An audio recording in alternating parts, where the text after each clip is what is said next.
Hello, my name is Joe. Welcome to another YouTube video. Today we're talking about Deinonychus, an ancient creature and a very impressive one and a very famous one.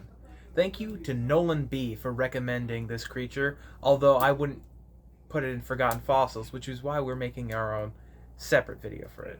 Now, enjoy!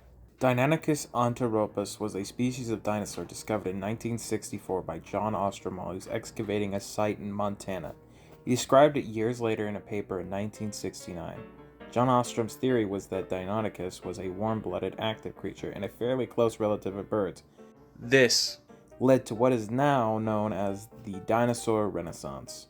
Before the dinosaur renaissance, people thought of dinosaurs as giant, cold-blooded, lumbering lizards. After they were thought of as feathered, warm-blooded bird relatives, very much distinct from anything alive today, and most similar to crocodilians and birds. Although it is very hard to generalize due to how diverse this group was. The perception of dinosaurs that existed before the Renaissance still exists in much of the pop culture we consume, however, meaning what the average person thinks about dinosaurs is often decades behind cutting-edge science. The dinosaurs of Jurassic Park are a good benchmark from what the average person thinks. That movie wasn't even accurate in 1993, which was 32 years ago as of recording this. Some of the newer films have a more accurate dinosaurs, but those films are terrible, and nobody cares about them. If we want to talk about Deinonychus, we should talk about the environment in which it lived. Deinonychus lived 115 to 108 million years ago during the early Cretaceous in what is now North America. Most Deinonychuses lived around the western interior seaway, which would eventually split the North American continent, but at the time it remained contained within the western Canada and the northern US. The area around the seaway was a subtropical environment filled with swamps, deltas, and floodplains. A lot more like modern Louisiana rather than what you would expect out of Montana. This environment, as you would expect, also had its fair share of extant fauna, much of which Deinonychus would have preyed on, others it would be wise to avoid, eat or be eaten as it were. Tenontosaurus was one animal we know Deinonychus ate. One fossil of Tenontosaurus even showed Deinonychus teeth marks on its bones. This would have been impressive considering Deinonychus' size. Deinonychus was a 10 feet long, 5 feet tall dromaeosaur, essentially what most people would call a raptor, although that term is not a scientific one. Members of the group included animals like the Utah raptor and velociraptor, but the group itself is not called the raptors. Eoraptor is a good example of a raptor dinosaur which was not included in this group. Dromaeosaurs were defined by their bird-like features, their large sickle-shaped claws, and their predatory lifestyle. There are several theories as to how Deinonychus hunted. All of these theories in some way involve the Deinonychus' massive 5-inch claws. The claw was the second toe from the inside of the foot. It was sharp and curved. The arc of the curve varied between individuals. It is disputed whether this was because of age or due to simple genetics. The first theory proposed by John Ostrom in the 1970s is that Deinonychus used its claws to slash and kick at prey. This theory, however popular, has come under scrutiny. Analysis has shown that the underside of the animal's claw wasn't sharp, meaning it would have become stuck in flesh rather than cutting through. A group of engineers even tested this theory by creating a robotic Deinonychus foot. This contraption could easily cut through leather, but predictably got stuck in flesh. Another theory is based on the hunting tactics of modern raptors, hawks, eagles, falcons, and the like. These birds of prey use a tactic called RPR, also known as Ripper. This is an abbreviation for raptor prey restraint. This tactic is very effective. It involves pinning prey to the ground and causing internal bleeding and organ rupture with their body weight and sharp talons combined. The bird often starts feeding while the prey is still alive. Needless to say, it's very brutal. A problem with applying this to Deinonychus, however, is that we know Deinonychus preyed on Tenontosaurus, which would have been far too large for a ripper to have been effective against.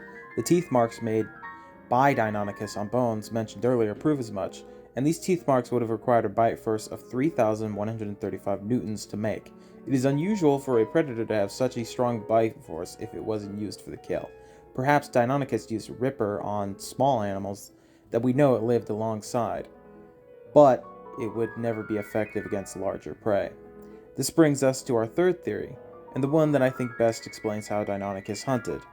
I believe Deinonychus was an ambush predator, which jumped onto the backs of potential meals, hooked in its claws, so the bucking bronco couldn't knock it off and then went for the kill by biting into the neck or wherever else it could reach.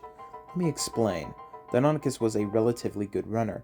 They likely ran at 25 to 35 miles per hour. They also had extraordinary sensory abilities. We know from fossils that Deinonychus not only had a good sense of smell, vision, and hearing, but also a great sense of balance. The organs that give you the ability to walk upright are in your ear, by the way. This would have allowed them to duck and bob and weave much like an ostrich. A speculative assertion from some scientists is that Deinonychus could climb easily using its claws. This would make it similar to modern cats, who are adept at both running and climbing. Unlike cats, however, Deinonychus could run much longer due to the way it's breathed. We mammals have an anaerobic breathing system, meaning we have to stop breathing while we are exerting ourselves. Cheetahs, for example, can only run at their top speed for a few seconds before needing to slow down. Birds and dinosaurs do not have this problem. Their dynamic and versatile breathing system allows them to constantly take in more oxygen, essentially making them immune to being out of breath. Ostriches can run at their top speed for up to 30 minutes because of this, and Deinonychus would have been no different. Deinonychus was a relatively intelligent creature compared to other dinosaurs, although cognitively modern birds leave it in the dust. The intelligence of Deinonychus would be on par with modern raptors like eagles and hawks, but they wouldn't have the same intelligence that is displayed in animals like crows. This is why scientists do not believe Deinonychus was a pack hunter. It may have engaged in cooperative hunting, however, which is different than pack hunting. Cooperative hunting is when such an opportunity arises for two or more members of a species to predate on one animal. They will cooperate in order to bring it down. Otherwise, they live solitary lives, unless they're brooding. You see, we have strong evidence to suggest that Deinonychus engaged in a behavior called parenting. In this survival strategy, one parent would sit on its nest and protect the eggs, while the other parent would go out and collect food for the pair. They likely would have taken turns in order to keep the breadwinner from tiring out. The couple would continue to protect the juvenile chicks until they were ready to survive on their own. This bizarre survival strategy has been observed in modern birds, oviraptorids, and Utahraptor, which are all close relatives of Deinonychus. This is why we assume Deinonychus engaged in the behavior as well. Deinonychus' discovery has made the entire field of paleontology turn on its head. Due to its unique position in the field, it has been thoroughly examined and studied, and it even has a presence in pop culture, although it has admittedly been sidelined by the very inaccurate portrayal of Velociraptor in Jurassic Park. Alright, if you liked the video, please like and comment and blah blah blah blah blah. But if you really want to help me, you can put what I should cover next down in the comments below. Now, thank you, and God bless you.